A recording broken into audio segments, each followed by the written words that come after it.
नमस्कार मित्रों, स्वागत है आपका रघुवंशम एकेडमी के इस ऑनलाइन प्लेटफॉर्म पर। आज से हम चंद्रालोक के अनुसार अलंकारों का अध्ययन प्रारंभ करने जा रहे हैं और ये कक्षाएं संस्कृत शिक्षा विभाग के अभ्यर्थियों की सुविधा को ध्यान में रखते हुए होने वाली। आपसे किस प्रकार के प्रश्न पूछे जाते हैं, उसके लिए कुछ उदाहरण देख लीजिए।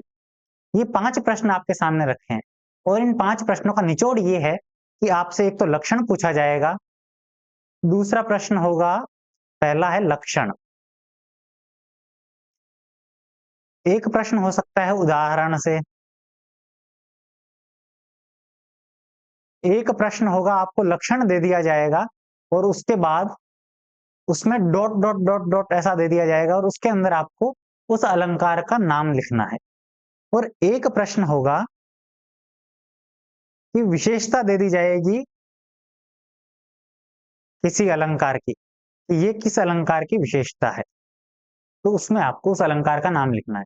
तो इन 4 दृष्टिकोण को ध्यान में रखते हुए आपको ये क्लास अटेंड करनी है, ठीक है? अब आगे बढ़ते हैं। चंद्रालोक का जो मंगलाचरण है, वो सरस्वती की वंदना से प्रारंभ होता है, ठीक है? तो मंगलाचरण में इन्होंने सरस्वती की वंदना की है और इसके रचनाकार पीयूष जयदेव है, ये तो आप जानते ही हैं। सरस्वती की स्तुति की गई है। इसका विभाजन मयूखों में हुआ है। आपके सामने ऑप्शन आएंगे, चंद्रालोकस्य विभाजनम वर्तते अध्यायेषु, मयूखेषु, उद्योतेषु, प्रकाशेषु। तो वहां मयूख ऑप्शन सही होगा, न कि अध्याय आदि, ठीक है? और वो कितने मयूख है इसके अंदर? टोटल मयूख है 10 और उसमें भी अलंकारों का वर्णन 5वें मयूख में किया गया है, क्योंकि अलंकार ही आपको पढ़ने हैं। यही यही टॉपिक आपके परीक्षा में लगा है, तो हमें पता होना चाहिए कि किस मयूख में अलंकारों का वर्णन, ठीक है? अब इस चंद्रालोक पे प्रसिद्ध 2 टीकाएँ हैं, अन्य भी अनेक टीकाएँ हैं, लेकिन 2 टीकाएँ बहुत प्रसिद्ध है। एक तो रमा टीका, एक शरदागम टीका। शरदागम टीका का एक अपर नाम है चंद्रालोक प्रकाश टीका। चंद्रालोक प्रकाश कह लीजिए या शरदागम कह लीजिए, दोनों एक ही बात है। जैसे इस टीका के 2 नाम हैं, उसी प्रकार से इस टीका को लिखने वाले के भी 2 नाम प्रसिद्ध है। एक तो पद्मनाभ मिश्र और एक प्रद्योतन भट्ट। दोनों व्यक्ति एक ही हैं, लेकिन इनके 2 नाम प्रसिद्ध हैं। और वहीं रमा टीका को लिखने वाले हैं वैद्यनाथ पायगुंड, ठीक है? ये हमने चंद्रालोक के बारे में थोड़ा-सा जाना। अब आगे हम इन 2 विषयों को पढ़ेंगे, एक अनुप्रास अलंकार को और दूसरा है यमक। प्रारंभिक अध्येताओं को यमक और अनुप्रास इन 2 अलंकारों को पढ़ने में बहुत दुविधा होती है। जो थोड़ा पढ़ चुके हैं उन्हें तो इन दोनों के अंतर फिर भी थोड़ा समझ आने लगता है। लेकिन आज की क्लास के बाद जिनको ये डाउट होता है कि अनुप्रास है या यमक है, वहां आपको कोई डाउट नहीं रहेगा। आइए शुरू करते हैं। अलंकार पढ़ने वाले हैं और ये अलंकार कहते किसे हैं? अलंकार कहते हैं जो शोभा को बढ़ाए। अलम करोति इति अलंकारः, जो सुशोभित करे वो अलंकार है, ठीक है? अलम करोति इति अलंकारः। और वहीं इसका दंडी ने लक्षण दिया है, काव्य शोभाकरान धर्मान अलंकारान प्रचक्षते। काव्य शोभा करान धर्मान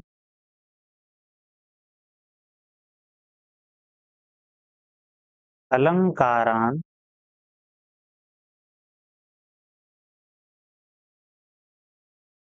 प्रचक्षते, ठीक है? ये अलंकार का लक्षण दंडी ने किया। कुल मिला के हमको समझना है कि जिस प्रकार से रमणी नायिका के लिए उसका सौंदर्य भले ही कितना ही हो, लेकिन जब तक अलंकारों से सुशोभित ना किया जाए, तब तक वो बहुत ज्यादा सुंदर नहीं लगती।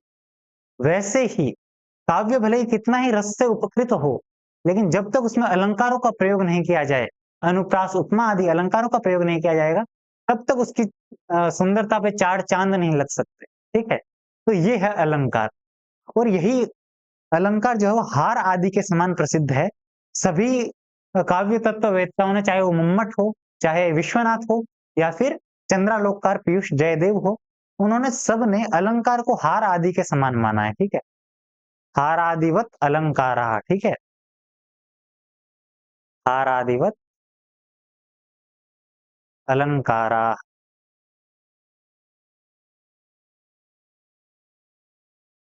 इसी अलंकार का लक्षण इन्होंने चंद्रालोक में दिया है।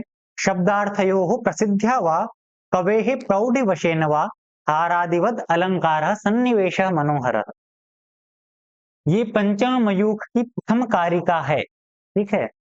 पंचम मयूख की प्रथम कारिका। आपसे प्रश्न ये भी बन सकता है कि पंचम मयूख का प्रारंभ किस कारिका से होता है?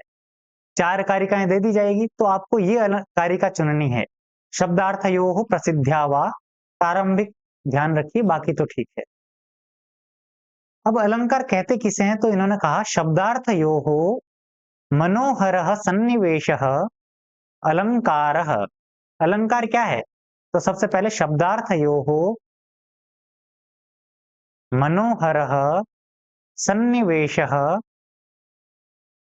शब्द और अर्थ का जो मनोहर सन्निवेश है, मन को आकर्षित करने वाला सन्निवेश यानी समूह है, वो है अलंकार। और वो कैसा है? तो कहा हार आदिवत, हार आदि के समान है।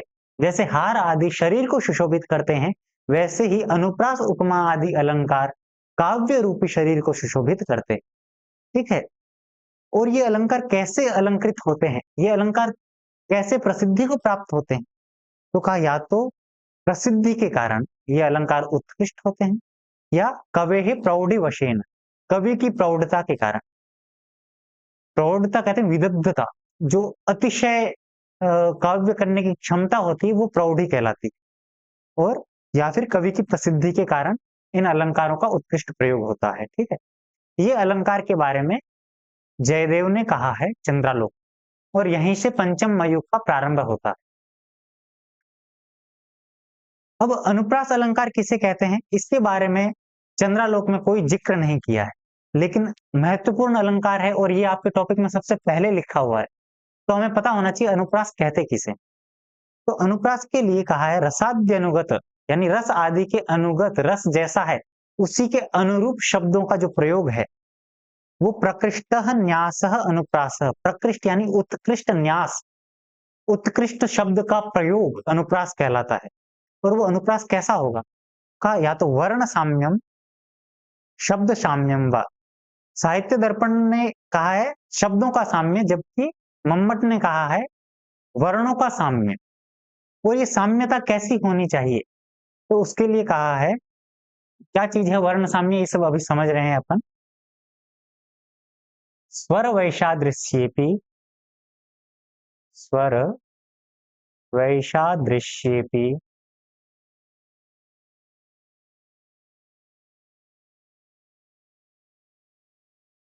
व्यंजन सदृशत्वम।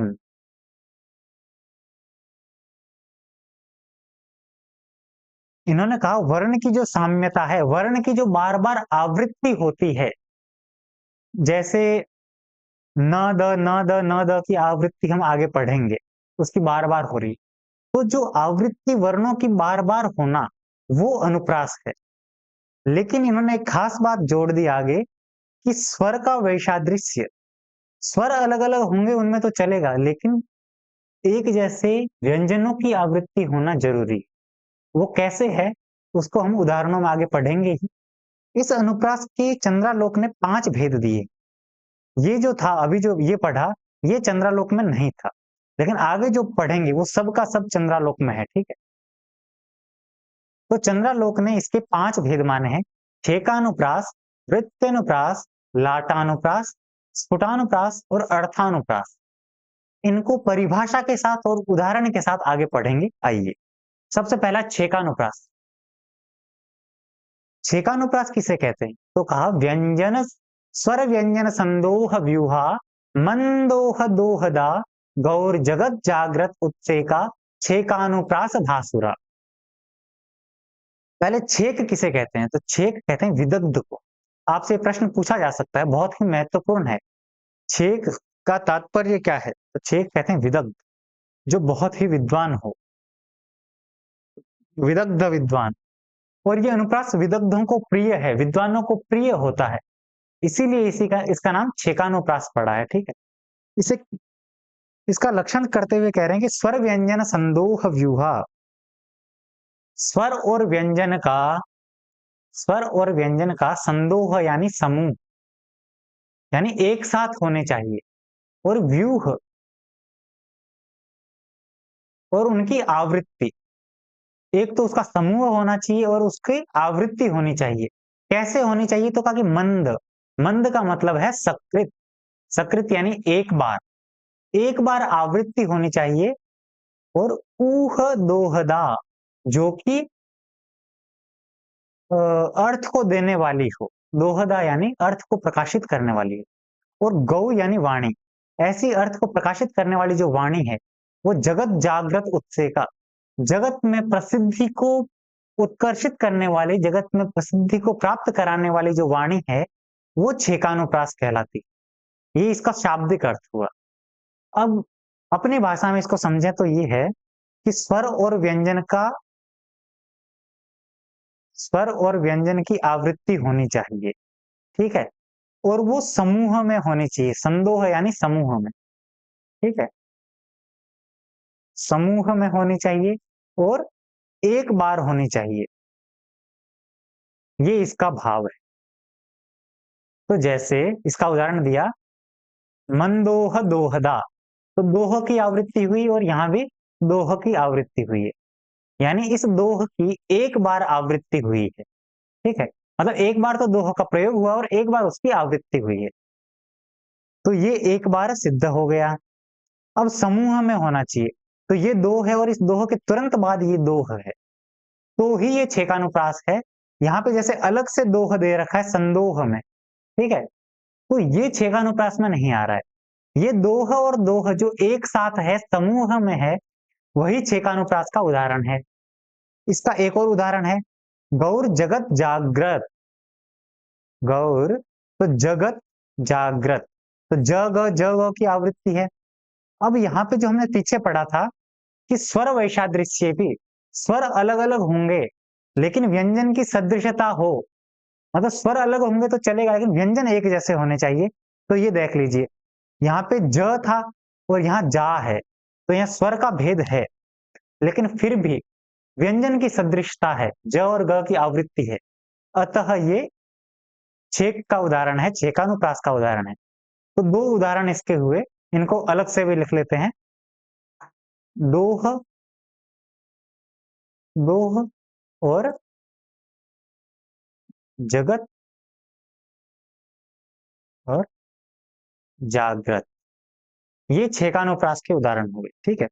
इससे बाहर आपसे पूछा भी नहीं जाएगा, क्योंकि सिलेबस में इस पुस्तक का अलग से नाम दिया गया है कि इस पुस्तक से पूछा जाएगा। तो अगर इससे बाहर पूछा जाता है तो वो प्रश्न डिलीट होगा। अतः आपको सिलेबस को ध्यान में रखते हुए ही पढ़ना है, ज्यादा ग्रंथ विस्तार में नहीं जाना है, नहीं तो प्रश्न गलत होने की संभावनाएं बढ़ती रहती है। अब है वृत्त्यनुप्रास। छेकानुप्रास कह रहा था कि एक बार आवृत्ति होनी चाहिए, जबकि वृत्त्यनुप्रास कहता है कि बार बार आवृत्ति होनी चाहिए, ठीक है? क्या कह रहा है? बार बार आवृत्ति होना। क्या है लक्षण? आइए जानते हैं। आवृत्त वर्ण संपूर्ण, कि संपूर्ण पद में वर्ण की आवृत्ति होना। और कैसे? बार बार। और वो वचन यानी ऐसी जो आवृत्ति है वो अनुप्रासवद, वो अनुप्रास वाली होती है। यानी यहाँ जो वत है ये मतु प्रत्यय का वत है कि अनुप्रासः वृत्त्यनुप्रासः अस्य अस्ति इति वृत्त्यनुप्रासवत्। तो ऐसी वाणी वृत्त्यनुप्रास कहलाएगी जिसमें वर्ण की बार बार आवृत्ति हो। तो इसका उदाहरण क्या है? पहली पंक्ति में इन्होंने दिया है लक्षण, दूसरी पंक्ति में दिया है उदाहरण। और ये इसकी बहुत अच्छी बात है इस ग्रंथ की, कि प्रारंभिक अध्येताओं के लिए ये बहुत सुकर हो जाता है लक्षण को पहचानना और लक्षण के अनुसार उदाहरण में उसको घटा लेना। कितना आसान है। इन्होंने पहले कह दिया कि आवृत्ति होनी चाहिए बार बार, और नीचे दिया कि ये इसका उदाहरण है। अमंदा नंद संदोह स्वच्छंदास्पद मंदिरम, तो न द, न द, यहाँ भी फिर न द, स्वच्छंद में न द की और मंदिरम में भी न द की आवृत्ति। यहाँ पे देखो स्वरों का वैसादृश्य तो है, ये मंदिर में दी है, यहाँ ओ है, यहाँ आ है और यहाँ अ है, तो स्वर अलग-अलग है, लेकिन व्यंजनों की आवृत्ति है बार-बार, अतः ये अनुप्रास है। और बार-बार आवृत्ति होना वृत्त्यनुप्रास है, जबकि एक बार आवृत्ति होना छेकानुप्रास है। इन दोनों में भेद आप समझ ही गए होंगे, ठीक है? 2 या 2 से अधिक वर्णों की बार-बार आवृत्ति होना वृत्त्यनुप्रास है, जबकि एक बार आवृत्ति होना छेकानुप्रास। तो न, द की जहाँ आवृत्ति आपको दिखे परीक्षा में बार-बार, वो है वृत्त्यनुप्रास। ठीक है? अब आगे तीसरा इसका भेद है लाटानुप्रास। क्या है लाटानुप्रास? तो कहा लाट जो है वो गुजरात प्रदेश को कहा जाता है। गुजरात प्रदेश का एक प्रदेश विशेष है, गुर्जर प्रदेश, ठीक है? और वहाँ के लोगों को ये अलंकार प्रिय है, इसीलिए इसका नाम लाटानुप्रास पड़ा, ठीक है? लाटानुप्रास कहते किसे हैं? तो कहा कि लाटानुप्रास भूर्भिन्ना अभिप्राया पुनरुक्तता यत्र स्यान्न पुनः शत्रोर गर्जितम तज्जितम जितम। तो लाटानुप्रास कहते हैं पुनरुक्तता को, लेकिन वो पुनरुक्तता कैसी होनी चाहिए? भूर्भिन्ना अभिप्राया, भिन्न अभिप्राय से अगर कहा गया है तो वो लाटानुप्रास है। लाटानुप्रास वही है जिसमें पुनरुक्तता हुई हो, लेकिन भिन्न अभिप्राय से वो पुनरुक्तता हुई हो। ये इन्होंने लक्षण दिया। अब लक्षण के बाद ये दे रहे हैं इसका उदाहरण। उदाहरण दे रहे हैं यत्र स्यान्न पुनः शत्रुर्गर्जितम तज्जितम जितम, यानी वही जीत जीत है, यानी वही जीत जीत कहलाती है जिसके बाद शत्रुः गर्जितम पुनः न, शत्रु फिर से गर्जन न कर सके, यानी शत्रु को ऐसी मात देना जिसके बाद शत्रु फिर से आक्रमण न कर सके, फिर से मतलब बोल ना सके, ऐसी पराजय देना, ये इस पंक्ति का अभिप्राय है। तो यहाँ पे जो गर्जितम में जितम का प्रयोग हुआ है वो भिन्न अर्थ में हुआ है, जितम में जो जित का प्रयोग हुआ है वो भिन्न अर्थ में है, और वही जीत जीत है, ये दोनों भिन्न अर्थों में प्रयोग हुए। तो भिन्न अभिप्राय से जो शब्दों की पुनरुक्ति हुई है वो लाटानुप्रास कहलाता है, ठीक है? तो जहां गर्जितम और जितम ये दिखे आपको परीक्षा में, वो आपको लगाना है लाटानुप्रास, ठीक है? अब आगे बढ़ते हैं स्फुटानुप्रास। स्फुटानुप्रास कहते हैं श्लोकस्यार्धे तदर्धे वा वर्णावृत्तिर यदि ध्रुवा तदा मता मति मताम स्फुटानुप्रासता सताम। कि श्लोक के अर्ध भाग में या फिर उस अर्ध भाग के भी आधे भाग में, यानी जैसे ये श्लोक है तो इस श्लोक का अर्ध भाग कितना हुआ? ये एक पंक्ति। और वहीं तदर्धे, उस आधे का भी आधा कितना हुआ? ये इतना और ये इतना। तो यानी 4 भागों में बांट दिया जाए, या तो श्लोक के आधे भाग में हो या फिर उसके भी आधे भाग में वर्ण की आवृत्ति हुई हो, तो वो मतिमानों के द्वारा, जो बुद्धिमान है उनके द्वारा स्फुटानुप्रास कहा गया है। ये इसका मतलब हुआ। अब इसका उदाहरण किस प्रकार से है? तो कहा कि श्लोक से अर्धे, इस श्लोक के अर्ध भाग का उदाहरण तो हमें इसमें दिया नहीं है, लेकिन जो तदर्धे उसके भी अर्ध भाग में उसका उदाहरण यहाँ पे है। तो क्या है? ये जो वा है, मतलब ये कह रहे हैं कि श्लोक के आधे भाग में या उसके भी आधे भाग के लास्ट में वर्ण की बार-बार आवृत्ति होना, मतलब सेम वर्ण की आवृत्ति होना। जैसे यहाँ पे वा आया है और वहीं इस पद के अंत में भी ध्रुवा में वा आया है। तो जो वा की आवृत्ति है वो क्या है? स्फुटानुप्रास। वहीं उसके अर्ध भाग में यहाँ भी मति मताम और यहाँ सताम। तो ये जो आवृत्ति है ये क्या है? स्फुटानुप्रास, ठीक है?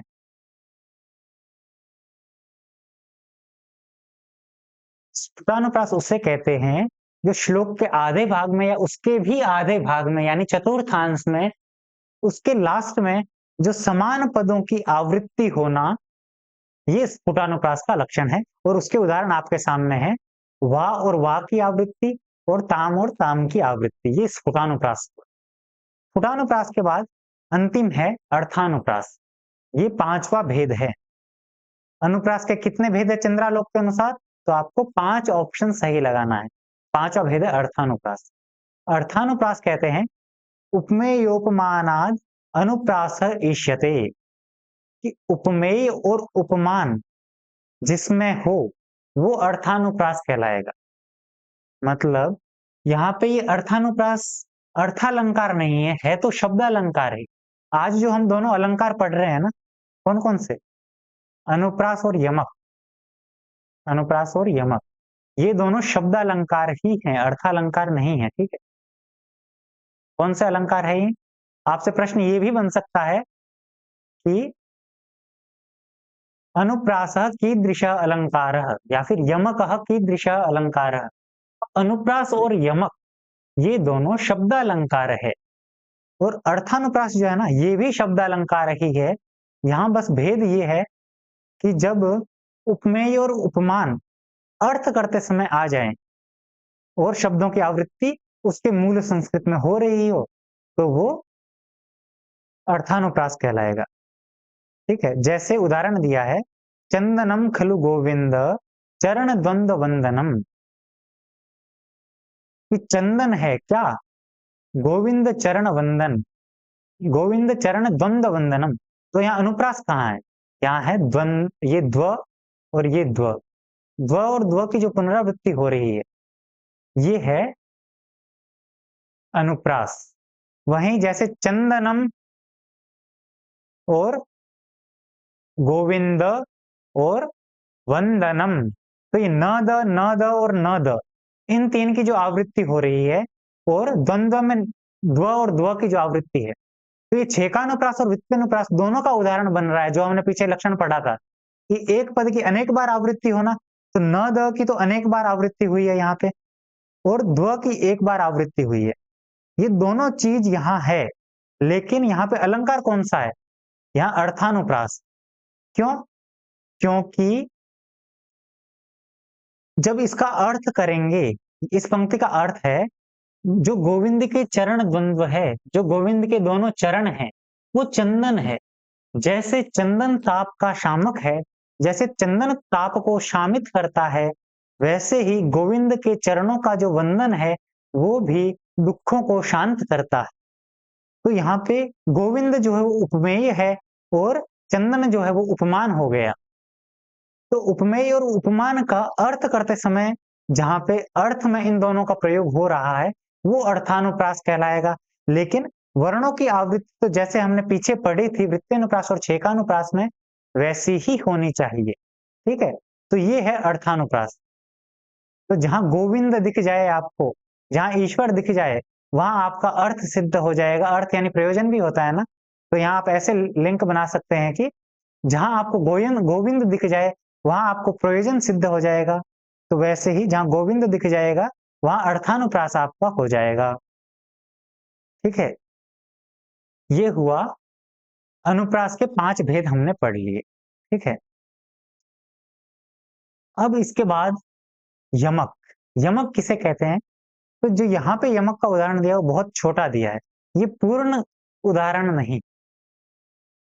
ये उदाहरण मानने पे अन्य दूसरे उदाहरणों में भी ये लक्षण घट जाएगा और इस लक्षण में अव्याप्ति हो जाएगी। तो यहाँ पे हम इतना मान लेते हैं, काव्य प्रकाशन में इसका उदाहरण दिया है कि अर्थे सति अर्थ भिन्ना नाम, कि जो शब्द होंगे वो अर्थवान तो होने चाहिए लेकिन भिन्न अर्थ में प्रयोग हुए। ये चीज इन्होंने यहाँ नहीं लिखी है। ठीक है, अर्थवान होने चाहिए लेकिन भिन्न अर्थ में प्रयुक्त हुए हो, तो वो यमक है। और उस यमक के वहां अनेक भेद किए हैं, लेकिन यहाँ पे इन्होंने कोई भेद नहीं किए। ये आपके लिए बहुत अच्छी बात है, क्योंकि यहाँ आपको एक ही उदाहरण याद करना है जो मैं आपको बता रहा हूं। तो आवृत्त वर्ण स्तबकम, वर्णों के समूह की आवृत्ति, और वो कैसा होना चाहिए? अर्थवान होना चाहिए। और कवि के द्वारा जो अर्थवान शब्द की आवृत्ति होगी वो यमक कहलाएगा। ठीक है, और वो यमक प्रथमा है, प्रथमा से मतलब है यहाँ पे श्रेष्ठ, ठीक है? वही श्रेष्ठ यमक अलंकार है जहाँ पे अर्थवान पदों की भिन्न अर्थ में आवृत्ति हो। इसके उदाहरण क्या है? तो कहा प्रथमाधुर्य, माधुर्य एक तो यहाँ पे पूर्ण माधुर्य अर्थ में हुआ है और दूसरा है माधुर्य। जब इसको इकट्ठा कर लेंगे तो ये माधुर्य बन जाएगा। तो ये धुर्य अलग अर्थ में प्रयोग हुआ है, माँ अलग शब्द में है। तो ये जो माधुर्य प्रयोग हुआ है और ये माधुर्य, ये दोनों भिन्न-भिन्न अर्थों में है, तो ये हो गया यमक। और वहीं स्तबकम, ये स्तबकम जो है वो समूह अर्थ में प्रयोग हुआ है, जबकि ये जो दूसरा स्तबक है, वो समूह अर्थ में प्रयोग नहीं हुआ है, भिन्न अर्थ में प्रयोग हुआ है। अतः ये स्तबक और स्तबक, ये 2 शब्दों की आवृत्ति तो हुई है, लेकिन भिन्न अर्थों में हुई है, अतः यहाँ यमक है। तो ये हुए यमक अलंकार के उदाहरण, ठीक है? यमक में आपको केवल ये 2 उदाहरण ही याद रखने हैं और अगर आपको कुछ याद है, तो उसको भूल जाना है, क्योंकि आपकी परीक्षा में केवल चंद्रालोक से अलंकार लगे हैं। इससे बाहर प्रश्न बनने की कोई संभावना नहीं। तो यमक में आपको उदाहरण याद रखने हैं, माधुर्य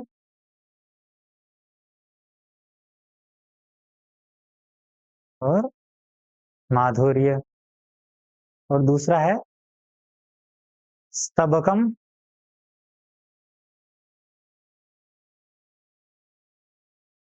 स्तबकम। ये 2 उदाहरण अगर आपको याद है, तो आप अनुप्रास और यमक अलंकार में कहीं डाउट नहीं रहेगा। ये 2 उदाहरण आपको यमक में याद रखने हैं, अन्य सभी उदाहरण आपको अनुप्रास में याद रखने हैं और पृथक-पृथक भेदों के क्या-क्या लक्षण थे, क्या-क्या अलंकार क्या-क्या उदाहरण थे, क्या-क्या लक्षण थे, वो हमने पढ़ लिए। फिर भी आपको अगर कोई डाउट हो, तो आप कमेंट बॉक्स में लिख सकते हैं। अगली क्लास से पहले उसका हम समाधान करेंगे और आज की क्लास से आपके लिए एक प्रश्न है, इसका उत्तर आप कमेंट बॉक्स में दीजिए। शब्दार्थयोः मनोहरः सन्निवेशः किमुच्यते? प्रसिद्धिः, विदग्धाः, अलंकाराः, प्रौढिः। तो आज के लिए इतना ही। अगली क्लास में फिर मिलते हैं। जुड़े रहिए रघुवंशम फैमिली के साथ। धन्यवाद।